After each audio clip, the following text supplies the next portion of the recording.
We are going to read an article called Busy Butterflies from the Young Explorer National Geographic magazine, and then we're going to use some supplies to make a butterfly using Symmetry.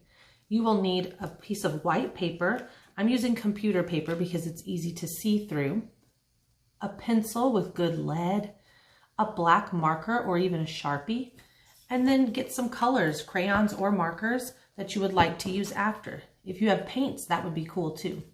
So first we're going to read the article in this magazine. It says here, Busy Butterflies is on page 10. So we know in magazines and books with table of contents, we can use that information to take us to the page we want to learn about. Busy butterflies. Butterflies fly to places where they get what they need. I love this real picture of a butterfly up close. Butterflies need sunny places. They can't fly if they're cold or wet. They need heat from the sun. The sun warms them up. Butterflies fly to places with plants that give them shelter. The plants block winds. Strong winds can blow away butterflies. Here's a butterfly with a little bit of water droplets on its wings. And the flower has water droplets too. So it's probably waiting to dry off before it can fly. And this butterfly is nice and dry. It's taking off flight. Butterflies fly from flower to flower. They're looking for food. A butterfly uses its tongue like a straw. It drinks nectar from flowers. In this image, you can see the long tongue going down into the flower to drink nectar. Some butterflies fly to places with water. They drink from wet soil too. They get salt and other things from the soil and water. So here's this butterfly's tongue going down into the soil.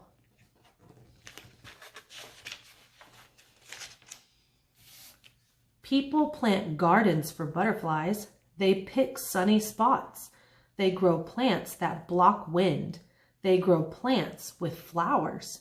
The butterflies fly to the gardens. There they get sun and shelter. They get food and water. They get what they need.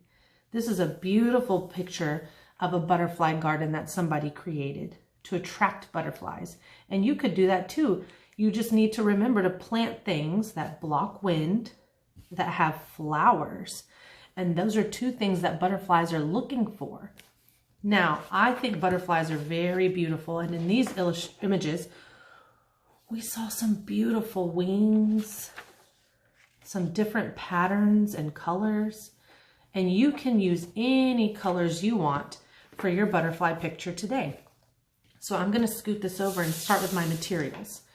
Now, we've talked about symmetry before. Symmetry is when something is the same on both sides. It's like a mirror image. If I drew a heart over here, a heart would be on this side for symmetry. So for this job, it's best to fold your paper in half. So I'm going to take one piece of paper. I'm going to fold it in a hamburger fold. I'm going to make sure my corners match. Hold it down and give it a crease. When I open the paper back up, I can see this is my line of symmetry. The line of symmetry is what goes down the middle of the image to divide the two sides that are going to look exactly the same. There are two ways to do this project that I'm going to show you. The first way is using just a pencil. With this way, I'm going to start a little bit at the top, give myself maybe one or two little fingers space, and I'm going to be touching the line of symmetry. I'm going to make the body first by coming out just a little, pushing down hard on my pencil lead, and back down. And that will be my butterfly's body. Then I'm going to come to the top of the body, another little finger space down, pressing hard on my pencil to get good lead.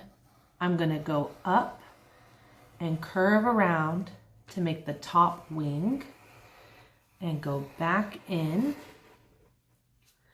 And then I want to come out a little smaller and in again for the bottom part of the wing. There's a butterfly's wing. Now I want to decorate my wing with patterns that are going to be the same on both sides. So I need to draw these, pressing hard with my lead. I'm going to put maybe a circle here, a line, swirly pattern here, maybe a big oblong pattern here, and some little circles. You can make up any patterns you want. It's your butterfly. Over here, I'm going to do some more circles. Those are fun for me. Another fun oblong pattern. And now that kind of looks like a paw. I'm going to fold my paper closed on that crease, and I'm going to rub my pencil really hard over the whole picture. Just rubbing really hard, making kind of like a rubbing picture when we rub crayons. And I make sure I get it all over. It works really well when you can see through to your paper.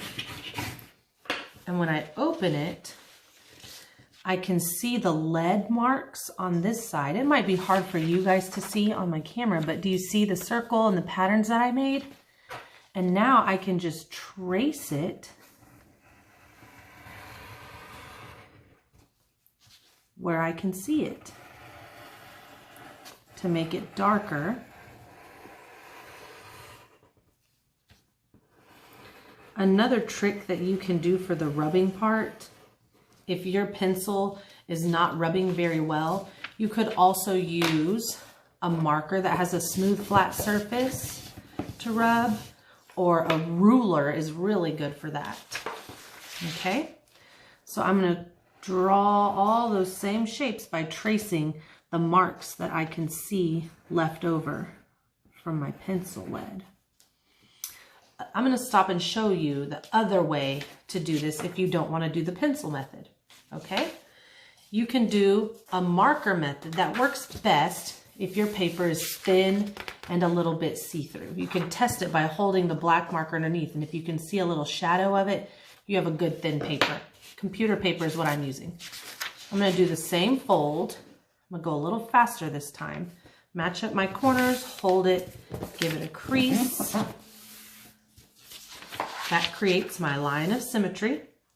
I'm going to take the black marker and I'm going to draw the body like I showed you, a big wing like I showed you. Maybe I'll make this one a little more fancy. Sometimes butterflies have wings like that. I'm going to give it all the patterns I want.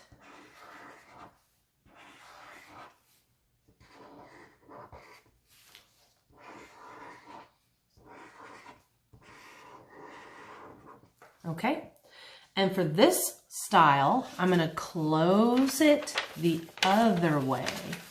So now I'm going to take my line of symmetry and fold it the other way,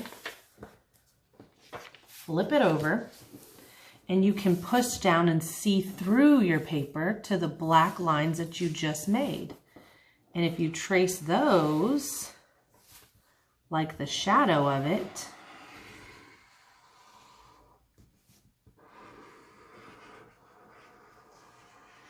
you'll end up getting matching sides as well.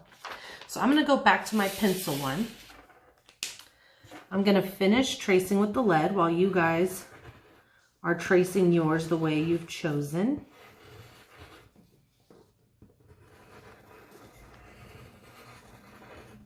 Okay. If you get to a part like this one didn't transfer very well for me, I can trace it again on this side with really pushing down hard on my pencil, making the lead really thick, closing it up and rubbing it again. And then that fresh lead transferred really well for me to trace it.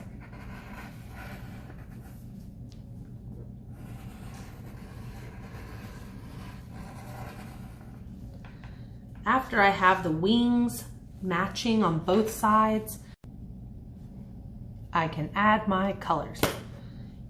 The thing to note about this is if you are putting one color on this side, it has to be matching on the other side.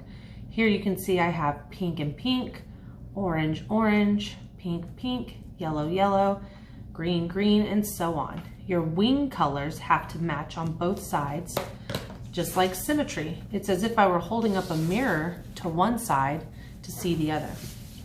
Now, I will color the background of my wings and the body and all that also, but I wanted to show you before I did that I like to take my black marker, if I did the pencil method, and go back to trace the outlines of each shape. It looks really nice when you do this.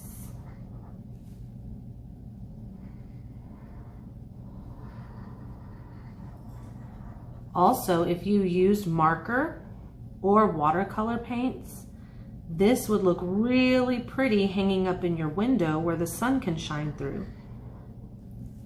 So you should try that.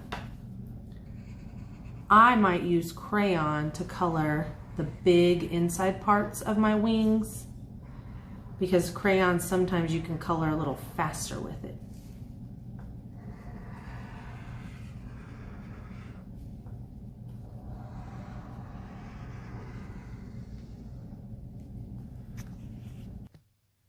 And now that I've added all my colors, I could choose to cut this out. I can go hang it in my window to see if the light shines through. I could use any colors I want. I used all my colors inside the butterfly and didn't leave any white. Now, if you wanted to have white on your butterfly, that's okay. But you know I don't like you leaving a whole lot of background white, because that's not very good detail. This is a pretty detailed butterfly, and I can't wait to see your butterflies.